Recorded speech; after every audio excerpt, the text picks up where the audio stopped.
Thank you, Mr Speaker. I call Sarah Dowie. Oh, look, thank you, Mr Speaker. And I rise in opposition, obviously, to the Environmental Protection Authority Protection of Environment Amendment Bill. In doing so, I acknowledge Ms Faitiri. I acknowledge her conservation ethic. It is of good intention how she brought this bill to the House, but obviously from this side we believe it to be misguided. I also, it is with some pleasure that I rise and take this call to round off this debate. I've already taken a call on the previous committee that I sat, the Government Administration, so I leave that with sadness. I leave my peers there.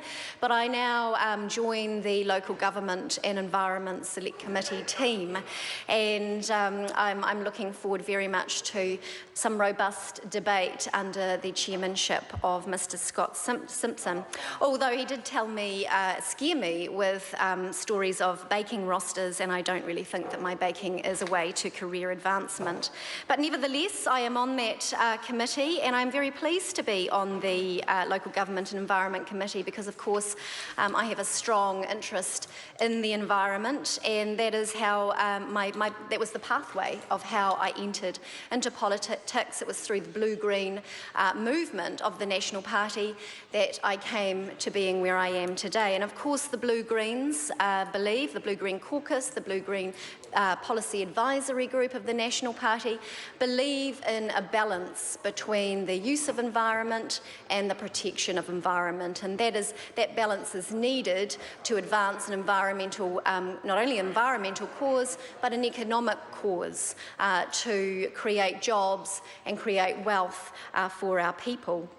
This bill in particular is with respect to the EPA, and the bill's sponsor believes that we need to insert the words to protect and maintain and enhance New Zealand's environment into the legislation that governs the Environmental Protection Authority.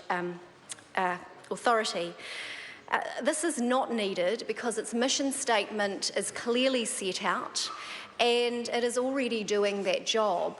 But primarily, the EPA is arm's length from the government and was set up on purpose to oversee large infrastructure projects of national significance. It was put in place because the RMA had gone too far. The RMA in 1991 was revolutionary. It was effects-driven, and that's where assessment of different activities in our communities should take place on an effects-based principle. But it's gone too far, it's ballooned out, and hence, through our phases of reforms, the Environmental Protection EPA was put in place to oversee projects of national significance because they were getting bottlenecked. These projects were bottlenecking at the local government level, and it was just stifling economic development. Now, we're not interested in this side of the House in raping and pillaging our environment.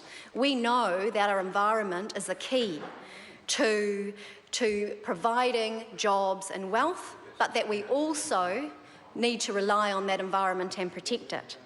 But let's put that into context with, say, the other pieces of legislation that are in place that create that all-round environmental protection in New Zealand.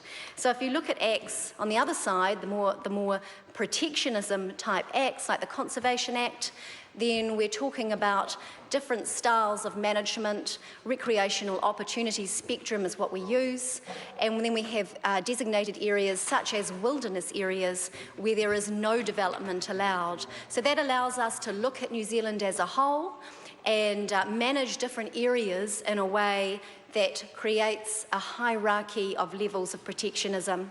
And with respect to the RMA, that balance must be afforded. So to add these words into the EPA's mandate is not a good idea, and we need to maintain that balance. Members, the question is that the